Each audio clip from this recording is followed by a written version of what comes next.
안녕하세요. 아영쌤의 시크릿이고요. 저는 아영쌤입니다. 오랜만에 인사를 드리게 됐는데요. 그동안 다들 잘 지내셨나요? 아이들의 9월 학기가 시작이 된 지 벌써 몇 달이 지났죠. 그래서 큰아이 같은 경우 이제 달튼이 벌써 쿼터 1이 지나고 지난주부터 쿼터 2가 시작이 됐어요. 이게 정신없이 또 9월 학기가 지나갔는데 이제 저희 아이가 한국 나이로는 사실 이제 5학년인데 달튼에서는 초등학교를 졸업을 하고 올해 9월부터 미들스쿨에 들어갔거든요. 그래서 사실은 저한테는 아직도 되게 애기 같고 꼬맹이 같은 아이가 벌써 중학생이 돼서 사실은 되게 믿기지도 않고 많이 긴장도 했었던 것 같아요. 중학교에 간다고 생각하니까 막 이것저것 막 공부도 좀 시켜야 될 것 같고 막 이제 빡세게 좀 앉혀서 뭐라도 시켜볼까 했었는데 이제 결국에는 어영부영 하다가 제대로 마음을 잡지 못하고 이제 중학교에 들어간 거죠. 그래서 제가 또 마음이 불안하고 걱정스러웠는데 오늘은 아직 쿼터 1이 지났기 때문에 이제 달튼의 미들스쿨 커리큘럼에 대해서 한번 이야기를 해보려고 합니다. 사실 초등학교 때까지만 해도 그냥 마음이 조금 가볍고 편안했었던 것 같아요. 그냥 뭐 초등학생이니까 좀 많이 놀아야지, 즐겨야지 이런 생각이 있었던 것 같은데 막상 미들이 되고 나니까 물론 뭐 미들스쿨 성적이 나중에 대학을 진학하는데 뭐 엄청 결정적인 영향을 미치는 건 아니지만 그래도 달튼 같은 경우에는 이 파워스쿨이라고 하는 이제 앱을 사용해서 수시로 그 과목에 대한 점수가 뜨거든요. 그래서 A, B, C 뭐 수시로 점수가 뜨는데 점수 자체는 학기별로 나뉘어져서 점수가 나오지만 이제 중간중간에 보는 퀴즈라던가 아니면 뭐 테스트 같은 것들 반영해서 점수가 계속 수시로 변화가 있어요. 그러다 보니까 막 이렇게 팝업으로 점수가 뜰 때마다 괜히 막 긴장되고 이렇게 두근두근하는 마음으로 성적을 보게 되더라고요. 확실히 중학생이 되니까 배우는 과목이 되게 많아지고 또 되게 깊이가 깊어졌다는 생각이 들어요. 그러니까 초등학교 때까지만 해도 얘가 학교에서 뭘 하는 거지?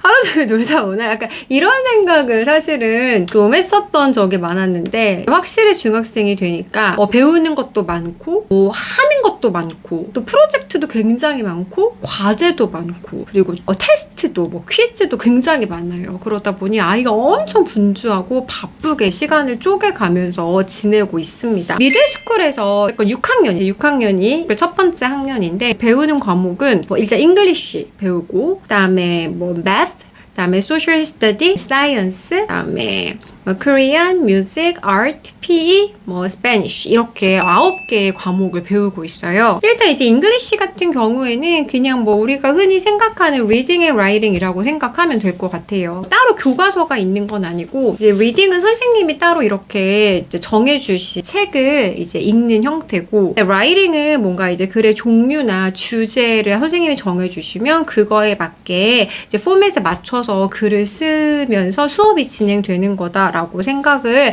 하면 될 것 같더라고요. 이제 매스 같은 경우에는 따로 교재가 있더라고요. 초등학교 때까지만 해도 뭔가 교과서라는 게 따로 없어서 저는 좀 마음이 불편하고 불안했었는데 이제 중학교에 오니까 매스 교재가 따로 있고 이제 배우는 걸 보니까 뭐 분수, 소수, 비례식, 비율 그러니까 한국의 그 나이대랑 거의 비슷한 것들을 하는 것 같았어요. 근데 미국 수학 교육의 특성상 약간 어떤 그 과정이나 뭐 본질적인 원리 뭐 이런 것들을 조금 설명하는 문제들이 많이 있었던 걸로 기억을 하고 있습니다.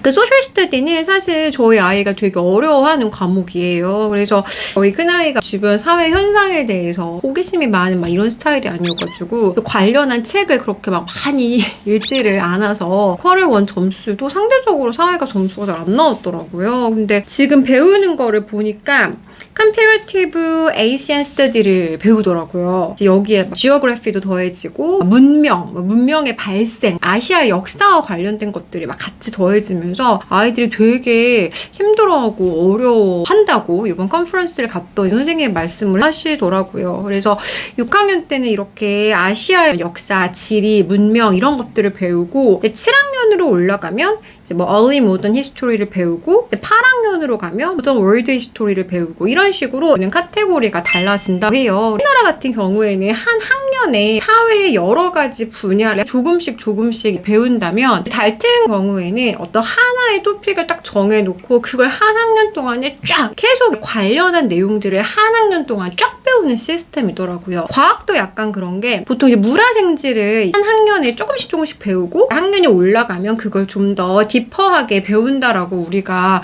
보통 생각을 하는데, 잘튼 같은 경우는 6학년 때는 지구과학을 완전 그냥 다 모든 걸 배우고 7학년 올라가면 그때부터는 물리를 배우고 또 8학년이 되면 바이올로지를 배우고 이런 식으로 약간 학년에 따라 이제 하나씩 카테고리를 정해서 배우는 시스템이라고 하시더라고요. 사회랑 과학은 교과서가 있어요. 근데 이거는 따로 구입을 하지는 않고 학교 도서관에 디포짓을 내고 대여를 해서 1년 동안 쓰는 그런 시스템입니다.